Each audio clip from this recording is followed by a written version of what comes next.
तो क्या भक्त आपसे प्रेम भी कर सकता है? प्रेम ही तो भक्ति है। जिसके मन में प्रेम ना हो वो मेरा भक्त कैसे हो सकता है? सच पूछो तो मैं प्रेम ही प्रेम हूं। प्रेम ही परमात्मा है। किसी से प्रेम करने की कोई विधि नहीं होती, परंतु पूजा करने की तो कई विधियां हैं। आपके भक्त इन्हीं विधियों के अनुसार आपकी पूजा और भक्ति करते हैं। हे अर्जुन, पूजा मन की साधना होती है और मन की साधना का विधि से क्या लेना देना? ये विधियां तो बनाने वालों ने बना दी हैं। मैं उन विधियों द्वारा पूजा करने वालों की पूजा भी स्वीकार कर लेता हूं, परंतु मैं ये नहीं देखता कि मेरा भक्त विधि अनुसार पूजा कर रहा है या नहीं। केवल पूजा करने वाले की भावना देखता हूं, उसके मन में मेरे प्रति प्रेम और भक्ति भाव है या नहीं, यह देखता हूं। जिस पूजा में विधि ही विधि हो और प्रेम तथा भक्ति ना हो, उस पूजा द्वारा कोई भी मुझे प्राप्त नहीं कर सकता। वाह प्रभु वाह! मुझे संपूर्ण साधने की एक ही शर्त है, मुझ में मन लगाए, मेरा ध्यान लगाए। इस संबंध में एक विचार और है। आपका ध्यान लगाते समय मन में केवल आप रहें और संसार का कोई विचार बाधा ना डाले। इसका कोई तरीका तो होगा? हाँ, एक आसान तरीका तो है, परंतु वो कोई विधि नहीं है, बल्कि एक गुर है, एक योगिक कला है, जिससे ध्यान लगाने में बड़ी सहायता होती है। वो आसान तरीका, वो योगिक कला क्या है मधुसूदन? सुनो अर्जुन, संसार के झमेलों से बचने के लिए मनुष्य एकांत में बैठकर मन को प्रभु के ध्यान में लगाए, क्योंकि एकांत में मनुष्य अपने भीतर झांक सकता है। परंतु ध्यान लगाने के लिए अपने अंतर में झांकने की क्या आवश्यकता है? हे अर्जुन, तुम भूल रहे हो कि परमात्मा का अंश अर्थात आत्मा मनुष्य के भीतर ही वास करती है।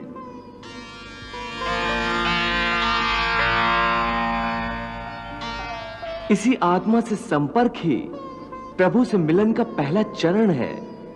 इसलिए हे अर्जुन, जो मुझसे मिलन चाहता है उसे सबसे पहले अपने अंतर में ही झांकना चाहिए, और यह तभी संभव हो सकता है जब मनुष्य का अपना शरीर उसके नियंत्रण में हो। यदि देह काबू में ना हो तो मनुष्य को ध्यान लगाने का उद्देश्य नहीं मिल पाएगा। हे योगेश्वर, ध्यान लगाने का अंतिम उद्देश्य क्या है? ध्यान योग का उद्देश्य परमात्मा से संपर्क करना होता है।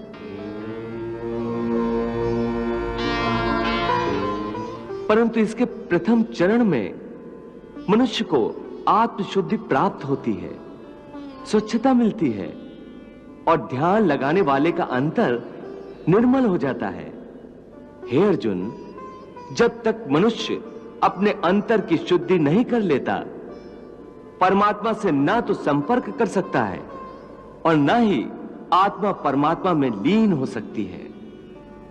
और यह भी समझ लो कि जब ध्यान लगाने का पहला उद्देश्य, क्योंकि अंतर शुद्धि है, इसलिए वो स्थान भी पवित्र होना चाहिए जहां ध्यान लगाया जाता है।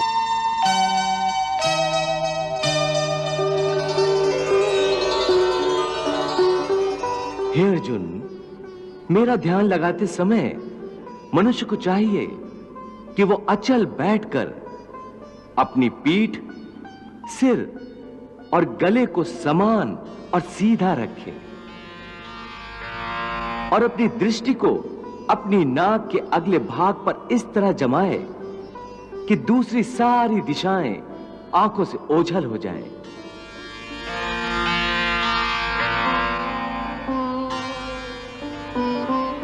ऐसा करने से अपने आसपास के वातावरण से उसकी इंद्रियों का संपर्क टूट जाएगा और मनुष्य अपने अंतर में मन लगा सकेगा। हे पार्थ, समम काय शिरोग्रीवम धार्यन् न चलन स्थिरा संप्रेक्ष्य नासिकाग्रम स्वम दिशश्चान अवलोकयन्। हे मधुसूदन, ये तो बड़ा ही सहज और अच्छा तरीका है। इस ढंग से तो कोई भी मनुष्य आसानी से ध्यान लगा सकेगा। ये ठीक है अर्जुन, परंतु वो मनुष्य मुझ में ध्यान नहीं लगा सकेगा जिसके जीवन में संतुलन ना हो। ध्यान लगाने में सफलता के लिए मनुष्य को संतुलन का पालन करने वाला होना चाहिए।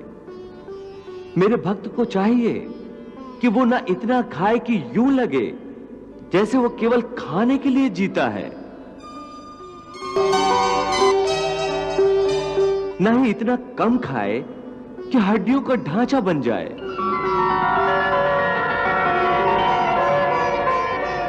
न इतना सोए कि दिन को भी रात समझे, न इतना कम सोए कि रात को भी रात न समझे। युक्त आहार विहारस्य युक्त चेष्टस्य कर्मसु युक्त स्वप्नावबोधस्य योगो भवति दुःखः